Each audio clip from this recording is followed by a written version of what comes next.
50대가 되면 안정이 찾아올 줄 알았습니다. 또 한 번 치열하게 도전하고 변화해야 하는 인생의 2라운드가 시작될 줄은 몰랐습니다.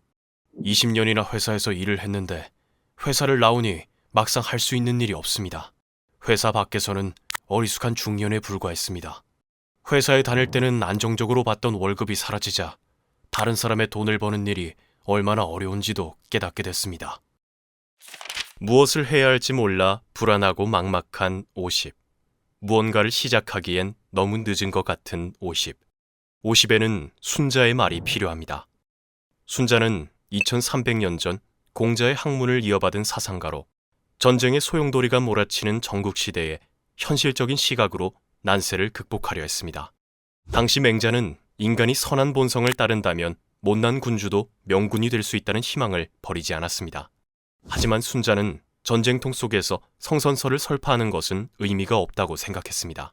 그때 순자가 들고 나온 것이 성악설입니다. 순자는 본성이 악한 인간이 선해지기 위해서는 예의를 배워야 하고 리더는 예의로 백성을 통치해야 한다고 말했습니다. 삶이 순조로운 시기에는 논어를 읽으면 좋습니다. 그러나 변화와 도전이 필요한 시기에는 순자를 읽는 것이 도움이 됩니다. 격변과 도전의 시기인 50대에게 순자를 권하는 이유입니다. 흔들리는 50대에게 순자는 어떤 말을 해줄까요? 1. 나에게는 목수가, 남에게는 사공이 되어라.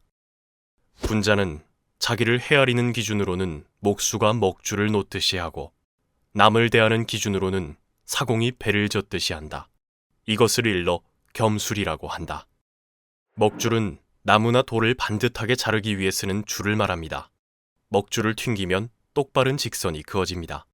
순자는 자기를 대할 때는 먹줄을 놓는 목수처럼 타인을 대할 때는 노를 젓는 사공처럼 해야 한다고 말합니다.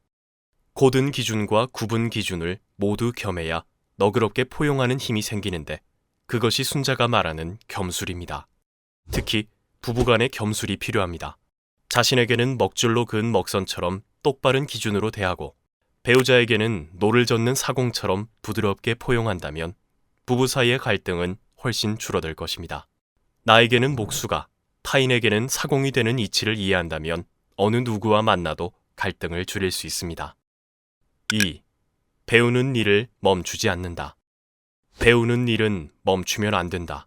푸른 물감은 쪽풀에서 취했지만 쪽풀보다 더 푸르고 얼음은 물로 만들었지만 물보다 더 차갑다. 스승보다 더 나은 제자를 칭찬할 때 청출어람이라고 말합니다.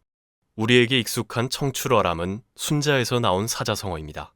자식들은 자신들의 인생이 부모님의 인생보다 훨씬 나을 거라고 생각합니다. 하지만 부모님의 나이가 되어보면 그것이 큰 착각이라는 사실을 깨닫게 됩니다.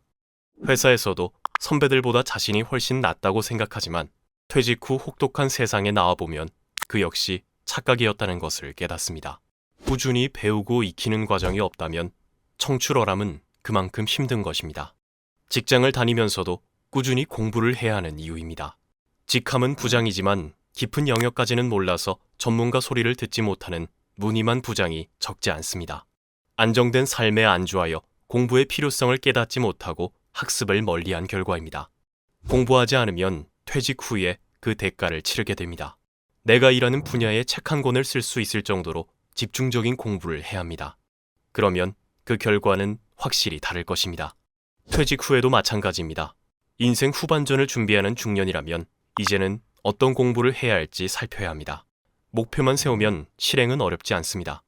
요즘은 책만 읽어도 유튜브 강의만 들어도 충분히 배울 수 있는 시대입니다. 50대는 이미 늦었다고 생각하기 쉽습니다. 하지만 경력과 인맥, 세상을 보는 눈이 생긴 50대는 시작하기에 가장 적절한 나이입니다. 3. 나만의 보폭으로 걷는다. 군자는 자기에게 있는 것에 힘쓰고 하늘에 달린 것은 흠모하지 않기에 날로 발전한다. 소인은 자기에게 있는 것은 버리고 하늘에 달린 것을 흠모하기 때문에 날로 퇴보한다. 50대의 동창회에 나가면 이미 큰 성취를 이룬 친구도 보이고 자식이 잘 되어 어깨가 으쓱한 친구도 보입니다. 젊을 땐 비슷비슷했던 친구들과의 격차가 확연히 보이기 시작하는 시기입니다.